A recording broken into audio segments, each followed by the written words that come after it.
What's going on, guys? Welcome to another one of Black Iron's battles. Today we've got a Total War Warhammer 2 Rise of the Tomb Kings 2 versus 2 quick battle for you. And I am teamed up with my buddy Magic Potato, and we are facing off against I Suck at Warhammer and Archon the Black. So we are both using the Dwarves over here, so let's go ahead and take a look at what we brought. Over here on the left, we've got some Vanguarded Miners with blasting charges. We always kind of like to use those, especially against the Tomb Kings, to break up the frontline charges and just kind of, since they're able to Vanguard, get up there and do some damage. Over here on the right, you'll see that we've got a big pocket of longbeards. There's just tons of longbeards. Right in the middle there, we've got the Warriors of Dragonfire Pass. We've also got a bunch of longbeards more on the left, so that's like 6 units of longbeards. Besides that, Magic Potato has 3 groups of Thunderers. He does have a Runesmith, as well as Grombrindal, the White Dwarf, in there with his Honor Guard of the Warriors of Dragonfire Pass. So, you see, it's actually a really strong front line of Longbeards. And I think that should be able to cut through anything the Dark Elves have. He may have a little bit more trouble with some of those lighter infantry of the Tomb Kings, but he should be able to tear apart whatever he wants with these 3 groups of Thunderers here in the back. Also, he does have 1 group of Slayers here holding up the rear, as well as a lot of artillery. So he's got these 3 Grudge Throwers. 3 Grudge Throwers should be able to do a lot of damage here from his range. Over here on the left, you'll also see that I've got my 2 groups of Thunderers, as well as a group of Hammerers, the Grumbling Guard there in the middle, and then some Longbeards as well myself here. So I think between us we had about 10 groups of Longbeards, counting the Grumbling Guard, and we were ready to cut through some pretty much whatever came at us. I've also got on the left here 2 cannons, as well as in the back I've got Ungrim, Iron Fist, the Slayer King, with 2 groups of Slayers, so they'll be able to do some major damage. They'll cut through pretty much anything in their path in this. And finally, last but not least, I do have a Thane. He's over there, he's looking badass, and he's got his Master Rune Astronomy, as well as the Tormentor Sword, which has been changed up a little bit. Oh man, look at those Screaming Skull Catapults coming in. Now normally I don't like the Screaming Skull Catapults, but they've just got a ton of artillery as well. This is just an artillery battle, and you'll see them just coming in. They look really cool. And they're slamming in, and they're actually doing okay. They're taking out a little bit of miners. And you know, I think there's actually some bolts flying in there as well. So for our opponents, the Dark Elves you'll see over here on the left, they have some repeater crossbows, 2 groups of Dark Riders with repeater crossbows over there on the flank. And the Dark Elves also have a little bit of artillery, so they do have 2 of those Reaper bolt throwers here. I think those were actually shooting at the miners as well. Here in the front, you'll see he does have Malekith on foot right next to a Khanate Assassin right there, which is I've actually had some pretty good luck with that Khanate Assassin.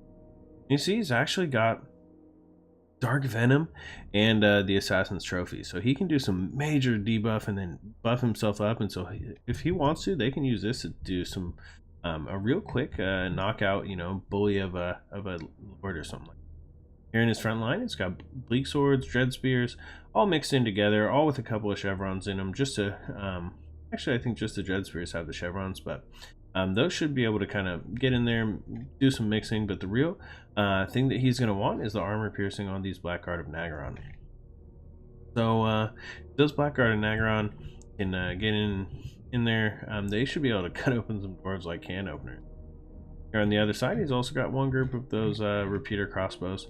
And so with all that, you can see that they've kind of not got as many armor piercing tools as you would normally like. I mean, a couple of armor piercing archers would have probably been a little bit better, although I mean the repeater crossbows may fill that role. No, they are large, so it makes them a little bit easier to kill. And you see there's a ton of these Screaming Skull Catapults. You see we've got 1, 2, 3, 4. So 4 Screaming Skull Catapults. So that's actually a pretty high number of catapults, and like I said, I've had a hard time getting them to do anything. So they really haven't been the best when I've used them. They're the followers in Nagash here, of course, got Archon the Black. They've got him on top of his chariot. He's got a good number of his spells. Got Fate of Buna. He's got Spirit Leech. My Will Be Done. He's got his Curse, and he's also got the Tomb Blade. Oof. So he is, and so he is ready for action. If he gets Archon in there, he'll be able to do some major work.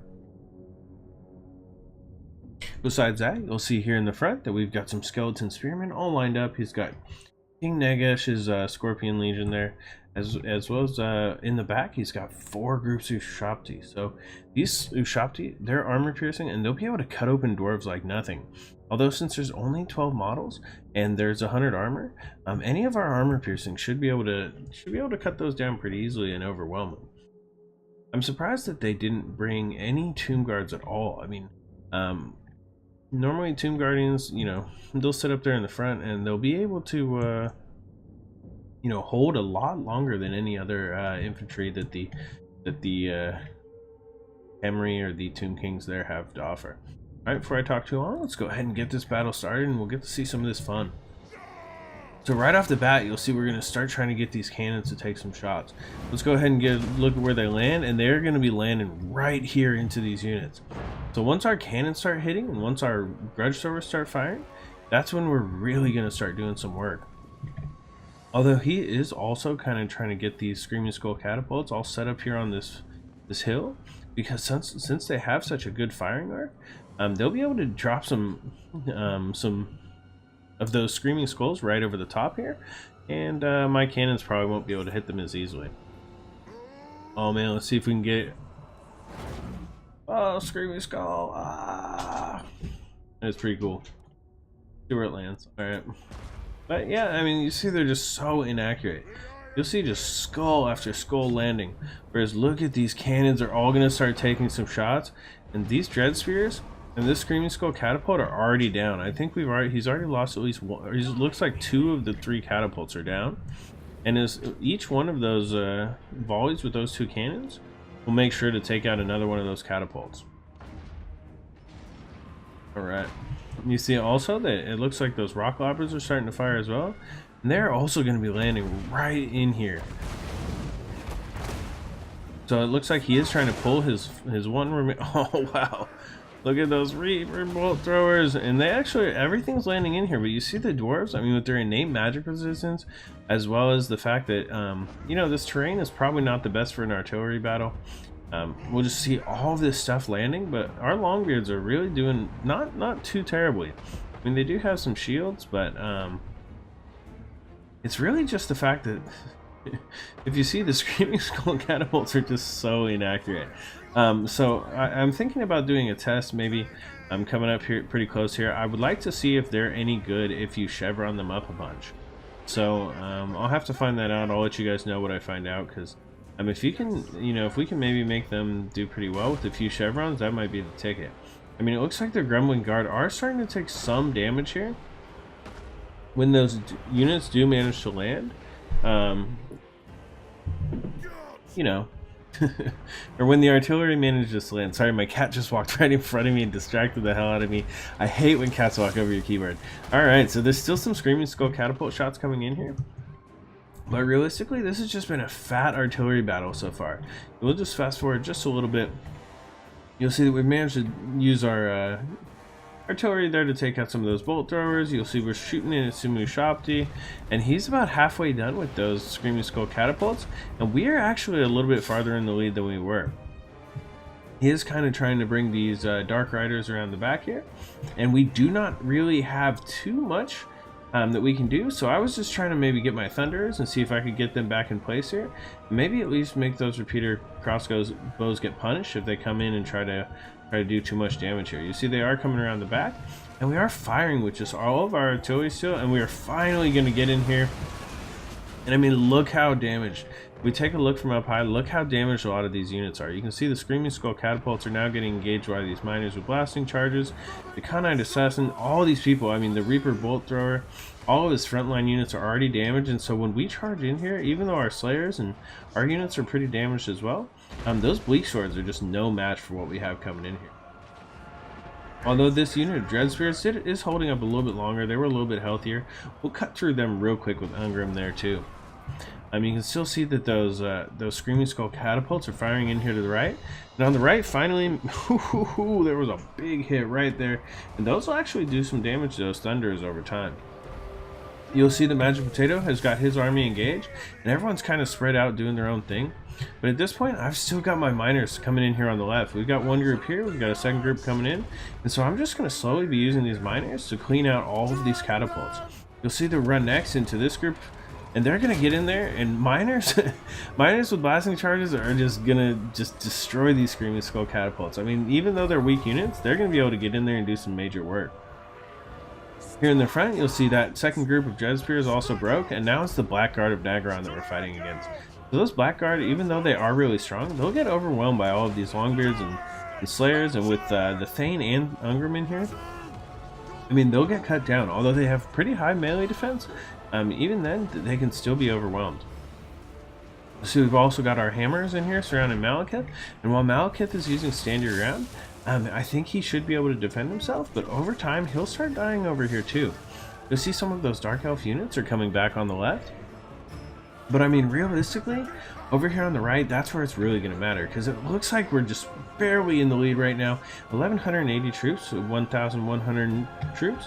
And, you know, but at this point, it looks like Archon the Black is actually halfway down. He's already starting to fade, and Magic Potato is doing okay. He had to pull his Thunderers in here, I think, because they were taking so much damage from those catapults. But a lot of these Ushopti are getting down a little ways.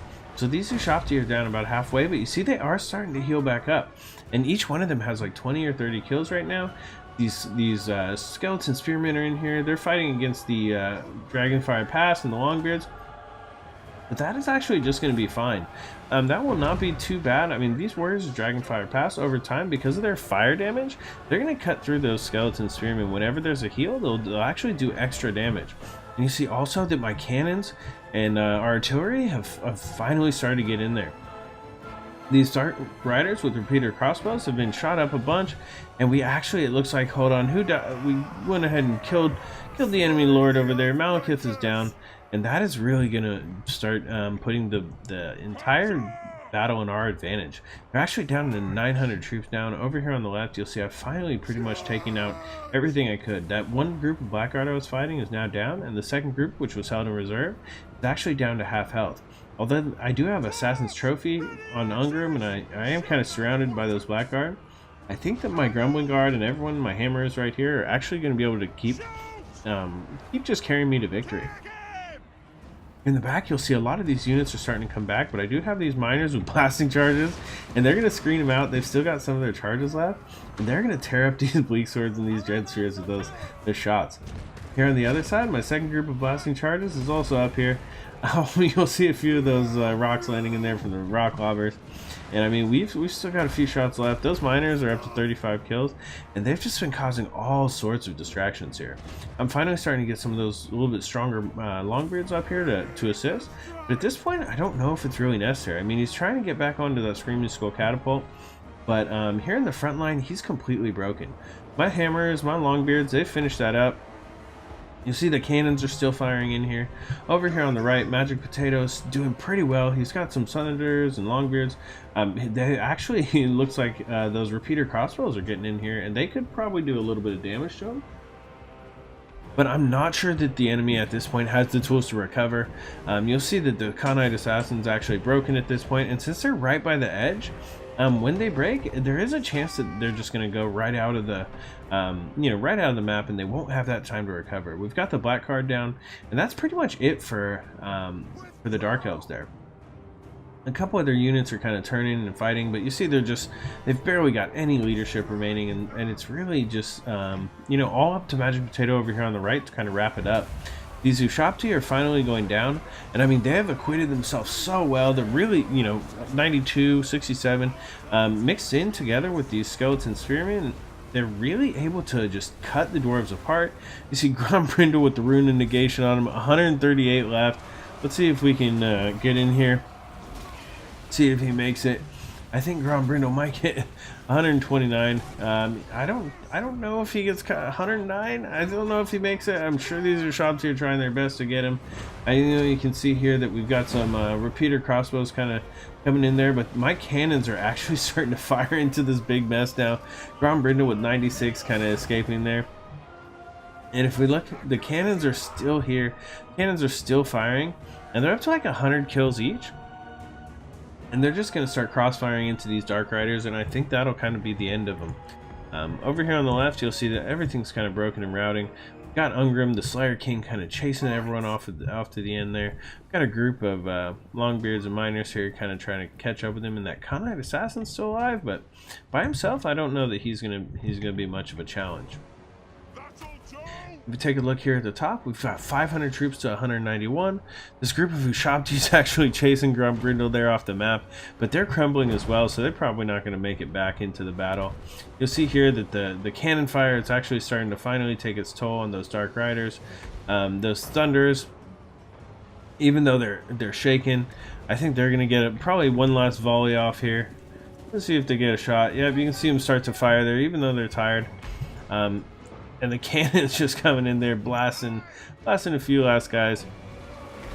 Here in the main line, you'll see this is the last stand of the Ushabti, and they'll continue, you know, just like Vampire Camp's troops, they'll continue to fight until they're gone. There's just, you know, they'll start to crumble as the leadership goes. I think that's just about it.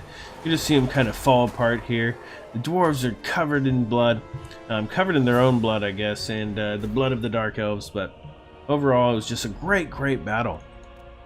You'll see here when we look at the post-battle wrap-up how big these cannons were. I mean, they were actually able to chevron themselves up, 112, 111. They were sitting there firing that whole battle. Plus the fact that they did try to send those repeater crossbows in different units around the backside. And since they weren't able to take out our artillery, it was just kind of a wasted effort on their part. You see, we were able to take out the Blackguard without them doing too much damage, and our cannons and our grudge throwers really were also able to take out all of this artillery. While you saw those Screaming Skull catapults did get a lot of big hits, if we hadn't had those cannons, we would have been just marching up, taking hits the whole time, and pretty much until they were out of ammo, I think. You see, for my Thunders, that was actually something we had a hard time getting in the right place. But when they did get some shots off, they did pretty well. If they had some big units, that was what we were thinking. Maybe they were going to have like War Hydras or, you know, maybe some constructs from the Tomb Kings or the Followers of Nagash. Then those Thunders would have really shined. But overall, the Hammers in there, Slayers did well, and just pretty much everything on my squad worked pretty well. Same thing with Magic Potatoes, those Longbeards. Right there in the front, they were able just to cut through, no problem, right through whatever Skeleton Spearmen, right through those Bleak Swords. You see here, there was not a lot of kills on those low tier infantry because we did not bring a lot of infantry that could be killed by that low tier stuff. The main thing, actually, Grombrindal went down, but the main thing just still, like on both armies, I mean, the Longbeards were able to 120 kills here, 85 here, and just even if some of the groups get taken out, the other groups are still strong enough to do some major work. Take a look here at Archon the Black, 80 kills with Archon on his chariot, so he was still doing work in there. 126 on this group of Ushabti. I mean, the Ushabti themselves probably got 300 kills between them. That was a lot of kills, but I mean, you know, Skeleton Spearmen not so great. They all got taken down. The Necrotech, I guess wasn't really able to, you know, like if he had replaced these Screaming Skull catapults with some constructs. I mean, we did have all the Thunders to shoot at constructs, but I just can't recommend taking Screaming Skull catapults.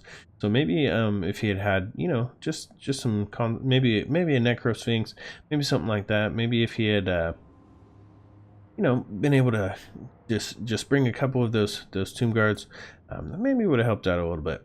Over here, the Reaper Bolt Throwers again, taken out by those cannons. So it's very difficult to take artillery against the Dwarves because they have such good counter artillery.